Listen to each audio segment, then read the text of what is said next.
Bismillah ar-Rahman ar-Rahim, salam alaikum wa rahmatullahi ta'ala wa barakatuh. Que la paix soit avec vous, où que vous soyez, qui que vous soyez. Soyez heureux, soyez bénis et bienvenue sur cette chaîne qui est, comme d'habitude et comme chaque fois je le répète, une chaîne de discussion où je donne mon avis sur un point, un détail qui m'a attiré l'attention, sur lequel j'ai étudié ou j'ai un petit peu cherché et j'ai trouvé vérité qui m'a semblé une vérité par rapport à une logique ou un sens de réflexion qui fait partie de notre siècle et non pas d'un siècle qui est déjà passé. Mais il y a des choses qui ne changent pas et qui ne peuvent pas changer pour la simple raison, c'est que si on les change, le contexte en entier change et on se retrouve avec du blablabla, ce qui est maintenant à jour. Alors, au jour d'aujourd'hui, je vous parle, on est en 2025, au mois de juin, 2025 ans après Jésus-Christ et 1449 ou 50, je n'ai pas exactement la date, Hijri, après le prophète Mohammed, on n'a toujours pas compris ce qui est écrit en arabe. Est-ce que c'est une honte? Oui. Pour qui? Pour ceux qui n'ont pas enseigné aux autres. La honte n'est pas pour celui qui n'a pas pu ou qui ne peut pas lire l'arabe ou qui était français ou américain ou un truc et il a dit cette religion me plaît et ce Coran me plaît, je vais le voir. Il a vu juste une traduction qui est complètement faussée. Je ne sais pas comment, peut-être que c'est la miséricorde de Dieu qui l'a laissé rentrer. Mais moi personnellement, en comprenant l'arabe et que je vois une traduction comme ça, je ne rentre pas dans cette religion parce qu'elle ne concorde à rien du tout. Mais est-ce que moi, je suis en train d'insinuer qu'il faut enlever? On va essayer de rectifier quelques petits mots. À mon niveau, à moi, 2-3 mots dans ma vie. Est-ce que c'est suffisant? Je ne sais pas. Ça dépend de la miséricorde de Dieu qui m'accorde. Aujourd'hui, je me suis penché sur le mot, un mot qui est très important que les gens n'ont pas compris, et ça a fait beaucoup de racines et d'émeutes et des compréhensions qui sont un petit peu bizarres. Alors, sachez que le jour du jugement dernier, en arabe, ça ne veut rien dire. Peut-être que chez les catholiques, ils appellent ça le jour du jugement dernier, mais sachez que les catholiques ont aussi eu une traduction. Les Anglais ont eu une traduction, les Allemands ont eu une traduction. Et croyez-moi, j'ai lu les 4 traductions, il n'y en a pas une qui concorde à l'autre. Le mot, aujourd'hui, simple, clair, et on ne va pas par 50 chemins. C'est Yaoum al-Qiyam, le jour du Qiyam. Qu'est-ce que c'est que Qiyam? Alors on l'utilise énormément dans beaucoup de choses. قد قام الرجل رجل هذا, lui, قد قام, hop, il s'est levé. Voilà. C'est le verbe se lever. Bien. Est-ce qu'il a un autre sens? Oui. قد قام سامي بدوره اليوم. Sami a joué son rôle aujourd'hui de professeur ou de philosophe ou de menuisier ou de je ne sais pas quoi. Il a pris au sérieux son truc, son rôle. Bien. Est-ce qu'il a un autre sens? Oui. On dit ar-rijalu. Regardez bien mon visage. Ar-rijalu qawwamuna 'ala an-nisa. C'est le sens qu'on nous a donné et on a grandi avec ça. Ar-rijalu qawwamuna 'ala an-nisa. Ah, ici il y a un truc de muscle là. D'accord. Bien. Autre chose? Oui. Yawm al-Qiyam. Le jour du Qiyam. Qiyam, ça veut dire quoi? Que les gens se lèvent du tombeau. Ah bon? J'avais 14 ans quand j'ai posé cette question. Ah bon, parce qu'on se lève du tombeau? Oui. Mais comment on est mort? On est... Je sais pas, j'ai 14 ans.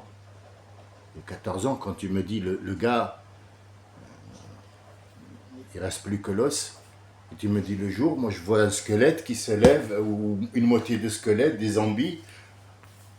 Et après tu me dis non, on va se lever de la tombe et on va venir pour être jugé. Jugé? Pourquoi? Vous voyez, regardez. Quand je vous ai dit que ça devient un rameau, ça devient un rameau de n'importe quoi. Alors on va rentrer dans le vif du sujet. Excusez-moi, je vois, mais bon, c'est pas la folie. Je vois pas un petit peu ce qui se passe devant moi. Qama, ça veut dire il a pris la chose au sérieux. Dans l'adhan, qu'on appelle adhan, Allahu Akbar, ashhadu an la ilaha illallah, ashhadu anna Muhammad Rasulullah, hayya ala salat. Hayy, ça veut dire venez, allez, hayy, vite, venez à la salat. Hayya ala al-falah, venez pour la récompense, venez pour la récompense. Qad qamat as-salat. Ça, c'est après l'adhan. Après le adhan qui appelle les gens, quand l'imam se lève pour faire la prière, il y en a un derrière qui dit Qad qamat as-salat ou Qad qamat as-salat, c'est le même adhan. Sauf qu'on rajoute Qad qamat as-salat ou Qad qamat as-salat, la ilaha illallah. Qad qamat as-salat, ça veut dire ayez l'obligation de prendre cette prière au sérieux. Qamat as-salat, ça veut dire prendre la chose au sérieux.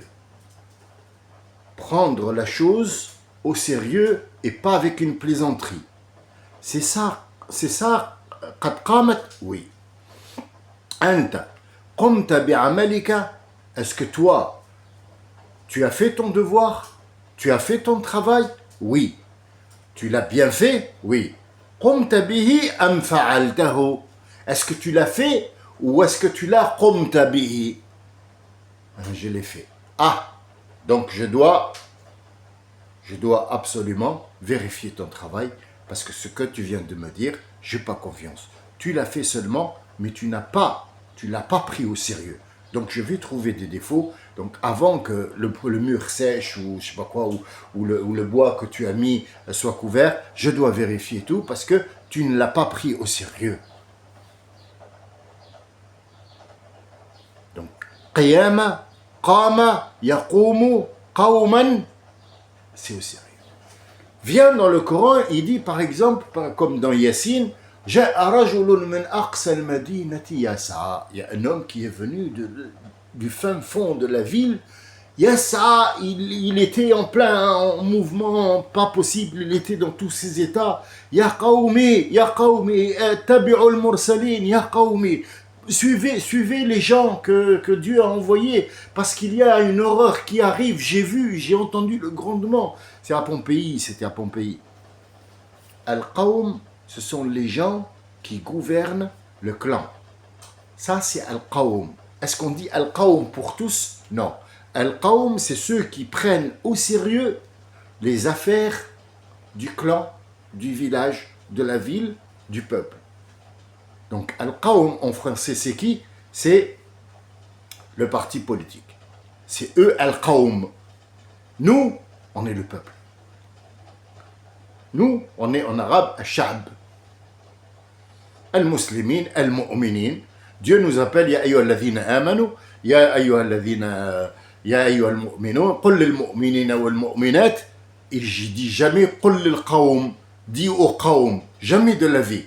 Parce qu'un mu'min, il a un qawm dans la société, mais il l'a pas pour lui. Lui, c'est lui-même Al-Qayyum, et il dit Ar-rijalu qawwamuna ala an-nisa. C'est pas ça.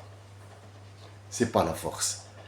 Qawwamuna ala an-nisa, c'est lui qui doit prendre la responsabilité de voir absolument ce qui se passe autour de lui, de garder cette dame, que ce soit pour la protéger, que ce soit pour la nourrir, que ce soit pour lui apporter, que ce soit pour être à son service. Oui, monsieur, à son service. Je sais que tu n'es pas content, ça ne te plaît pas, mais c'est ça C'est ça l'islam, à son service. Tu es au service de ta dame et c'est pas ta dame qui est à ton service. C'est toi Al-Qayyum, Al-Qawwam et c'est pas elle. C'est toi Al-Qawwam, c'est pas elle.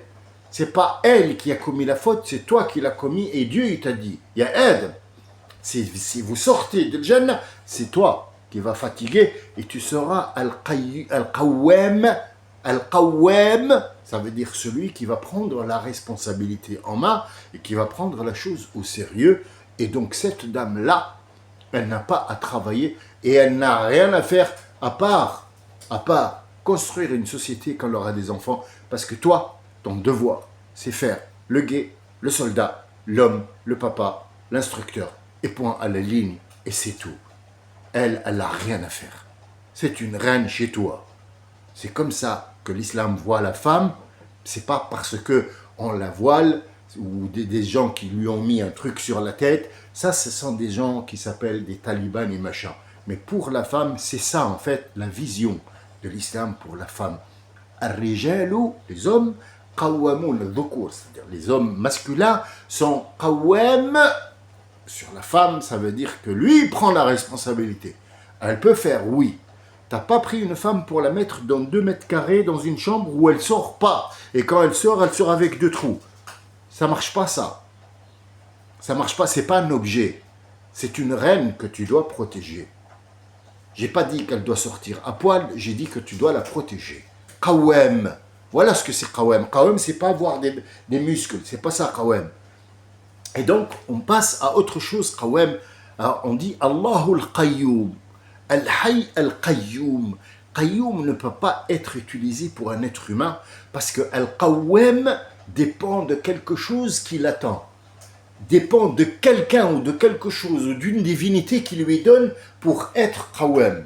Lui seul ne peut pas apporter quelque chose de rien, mais Allah peut donner de rien à ces messieurs-là pour qu'ils soient Qawwam et il lui demande d'être sérieux quand il vient le voir, sérieux quand il fait un travail, sérieux quand il parle, sérieux quand il passe le message, et sérieux quand il construit une société, et surtout, sérieux quand il doit parler d'une femme. Le prophète, jusqu'à la mort, jusqu'à la dernière seconde, il dit « Ittaqun nisa, ittaqu fillahi nisa » Attention, prenez garde à vos femmes et prenez soin d'elles parce que c'est elles qui fabriquent la société. Nous n'avons rien compris.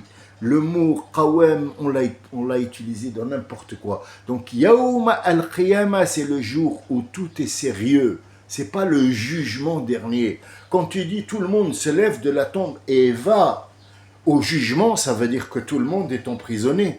Non, tu vas rendre des comptes. C'est pas être au jugement, ça n'a rien à voir. C'est pas pareil. Rendre des comptes à quelqu'un, être avec son, voilà, on va faire un briefing ou des briefings, c'est pas comme apporter un accusé à la barre et donc tout le monde va le juger. Pourquoi vous apprenez ça? Pourquoi vous apprenez aux jeunes attention, Dieu, il va te brûler en enfer? Pourquoi tu dis ça aux jeunes? Dieu ne brûle pas en enfer. Non. C'est toi qui brûles en enfer. Ben oui, parce que tu viens de mettre une fausse idée dans la tête du gamin. Tu lui as fait peur au lieu de lui dire Dieu est beau, va le voir, tu vois. Et que si tu commets une faute, il n'y a pas de souci. Un gamin de 14 ans qui vient te dire comment ça se fait que le mort il se lève après, il va au jugement. Je ne suis pas un assassin, pourquoi il doit me juger? Et je prends une grosse claque. Pouah! J'en ai encore la chair de poule, là, parce que j'ai osé dire ça. Il y a mon œil, celui-là, il avait gonflé dans la semaine.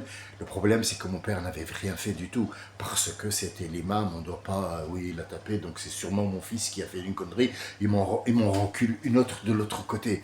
En fait, c'est dans cet esprit-là qu'on grandit, et c'est comme ça qu'on devient délinquant, et on a envie après de tuer et de devenir des assassins. Pourquoi? Parce que la base, elle est pourrie. Et quand la base elle est pourrie, il n'y a rien qui pousse. Absolument rien. Par contre, des odeurs, il y en aura. Ah oui, ça va sentir le fumier après. Et là, heureusement que Dieu est généreux avec moi. Et j'ai trouvé des gens qui m'ont envoyé, qui m'ont mis sur ma route, qui m'ont expliqué que le coccyx de l'être humain, n'importe quel être humain, il y a ce qu'on appelle le coccyx. C'est la fin, la pointe de ce qui était généralement pour les animaux le début de la queue. Pour l'être humain, il n'a pas de queue, c'est pas un animal, c'est pas un primate. Il a un petit coccyx. C'est un petit truc qui est l'os le plus dur du corps. L'os le plus dur du corps. Est-ce qu'on peut le casser? Bien sûr qu'on peut le casser. Est-ce qu'un diamant, on peut le casser? On peut aussi réduire le diamant en poudre. Bon, c'est l'allergie, Gisèle, je te le confirme. Je suis allergique. Il y a des trucs qui rentrent par la fenêtre et qui me... C'est l'allergie. Excusez-moi. Donc, ce coccyx contient ce qu'on appelle ta graine. La graine, ce spermatozoïde, quand il est rentré, il n'a pas complètement cassé toute la queue. La queue, il l'a mis dans le trou par où il est rentré. Hop, il a bouché le trou pour que personne ne rentre. Mais il a gardé un petit bout de cette queue-là qui forme notre coccyx. Et ce coccyx-là, dans cette petite queue, ce bout de queue, il y a ce qu'on appelle notre graine avec laquelle on va revivre tout notre génétique, notre façon, notre ressemblance. Tout notre corps va ressortir et va se reformer.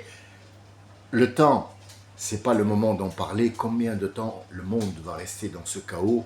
Je vous donne un aperçu, on dit 40 jours. Tout est Shabbat.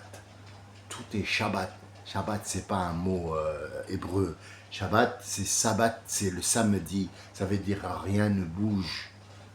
Asaptu, ça veut dire rien ne bouge. Tout est comme ça pendant 40 jours jusqu'à ce que cette graine pousse, l'être humain pousse dans la tombe et il se lève de sa tombe avec un corps. Même si l'os n'est pas là, la graine est là pour former le fœtus qui va devenir un être humain, qui va devenir un homme sur l'aspect dans lequel il est mort ou avec lequel il est mort et il se lève pour aller rendre des comptes. Bon ou mauvais, il va rendre des comptes avec le corps, l'esprit et ce qu'il a apporté avec lui comme valise. Donc en fait, Al-Qayyum, c'est prendre au sérieux ce jour-là qui, à notre compte, à nous, comme étant des êtres humains qui comptent 24 heures, ce jour-là durera, notre Dieu nous dit, 50 000 ans. Et là, pour notre ami Terre hexagonale, que je salue au passage, j'ai pas dit ne parle plus du tout non plus. Hein, il y a eu des chamailleries entre moi et toi. Moi, j'ai l'âge de ton père, alors tais-toi, et puis si tu as un commentaire, tu le fais. C'est tout. Je t'informe que cette fois, 50 000 ans, c'est un chiffre vrai que tu trouveras dans le Coran et dans aussi Bukhari. Tu vas le trouver, c'est un jour de 50 000 ans de ce que nous comptons nous. Ça veut dire 24 heures. Le jour se lève et le jour se couche jusqu'à minuit à 24 heures. Dans ces 24 heures-là, on compte 50 000 ans. Cette journée va avoir l'espace de 50 000 ans, mais on ne sera plus sous un soleil pour compter les jours, mais ça sera un ressenti. C'est un ressenti et ce n'est pas un comptage. On est bien d'accord sur ce sujet-là. Donc, ar-rijalu qawwamouna ala nisa, tu es qawwam, ça veut dire tu es obligé de sortir, faire les causes, trouver des causes, trouver des idées pour pouvoir nourrir ou apporter une solution ou une discussion ou un savoir ou quelque chose de l'extérieur pour ta reine, la mère de tes enfants et tes enfants, les futures générations, les futurs hommes qui vont être ceux qui vont porter le flambeau après toi. Et n'oublie pas de vivre, comme dit nos prophètes, n'oublie pas ta part et ton corps a un droit sur toi. Ton corps a un droit sur toi. Le corps que tu portes là, ce n'est pas une carcasse qu'on jette, il a un droit. Et Yawm al-Qiyamah, quand tu vas, Yawm, le jour sérieux, où il y aura que du sérieux qui sera pris au sérieux, il te dira, Rabbuk subhanahu wa ta'ala, où le corps parlera, il va dire, Ya Rabbi, il n'a pas pris soin de moi, ce monsieur ou cette dame n'a pas pris soin de moi, elle m'a massacré ou autre chose. Donc tout parlera. Et la question qui se posera ce jour-là, comment ces choses parlent? Et les choses qui ne parlent pas généralement dans notre vie, quand c'est pas une main qui parle, on va te mettre à la télé, hein, tu vas passer pour un gros rigolo. Mais effectivement, le jour du jugement dernier, elle lui dira, celui qui t'a fait parler, me fait parler aujourd'hui. J'espère que j'ai été clair. Excusez-moi, j'ai j'ai une allergie. Donc en fait, j'avais juste ça, un rappel à faire. J'espère que vous l'avez bien compris. Qu'est-ce que c'est que Qayyum, Qayyam? Et il n'y a pas une prière. Je vous le rappelle pour les gens qui font la prière de Mohammed sallallahu alayhi wa sallam, la prière, notre prière où tu fais des ablutions. Il n'y a pas une prière où tu dis Allahu Akbar direct. Non, tu dois dire absolument à haute voix Allahu Akbar, Ashhadu an la ilaha illallah, Ashhadu an la ilaha illallah, Ashhadu anna Muhammadan Rasulullah, Qad qamat as-salat, Qad qamat as-salat, Allahu Akbar, la ilaha illallah. C'est un engagement de ta part. Tu rentres dans une prière, tu es obligé de la prendre au sérieux et de savoir que tu es devant ton Dieu. Tu n'es pas n'importe où, donc il faut absolument que tu la prononces. Une prière qui est faite sans ce qu'on appelle Qiyamat as-salat n'est pas comptée. Elle ne sera pas comptée pour nous, êtres humains. Après, entre toi et Dieu, il accepte de toi ou il accepte de moi, j'en sais rien du tout. Qui va en enfer et qui va être puni, qui va être récompensé, personne ne sait quoi que ce soit. Tu as juste à voir, toi, est-ce que tu as fait des choses bien ou pas. Sachez que ceux qui font la prière sans dire cette qiyam-là, Allahu Akbar, je la répète encore une fois, peut-être que vous l'avez mal entendu, Allahu Akbar, Ashhadu an la ilaha illallah, Ashhadu anna Muhammadan Rasulullah, قد قامت الصلاة وقد قامت الصلاة الله أكبر قد قامت الصلاة, c'est ça l'important. قد قامت الصلاة, je vais prendre cette salat au sérieux. قامت, c'est au sérieux. Quelqu'un qui قام بعمل جيد, ça veut dire il a pris le travail au sérieux et il l'a fait dans un bonheur total et dans une technique au sérieux. C'est pour ça qu'Allah se fait appeler Al-Qayyum, parce que rentre dans ses créations la beauté de tout ça. Et quand vous voyez par exemple un petit, comme je l'ai dit l'autre fois, un petit calamar ou un petit animal, une méduse qui est au fin fond de la mer et qui fait sa propre énergie, qui s'allume la nuit fluorescent et qui trouve sa nourriture dans le noir, ça ne peut qu'être un Qayyum qui a fait ça. Il a pris ça au sérieux et il lui a donné de quoi manger. Il l'a mis dans son environnement pour qu'elle puisse travailler et faire en sorte que la chaîne alimentaire terrestre puisse se dérouler comme il faut. Il n'y a qu'un Qayyum qui peut faire ça. Et toi, homme, tu es Qawwam et tu n'es pas Qayyum. Et Qad qamat as-salat, ça veut dire que tu prends ça au sérieux. Wa yawm al-qiyam, c'est le jour où vraiment, tu seras sérieux, que tu le veuilles ou non. Je vous dis salam, merci de votre écoute et à demain, Inch'Allah. Salam alaikum wa rahmatullahi wa barakatuh.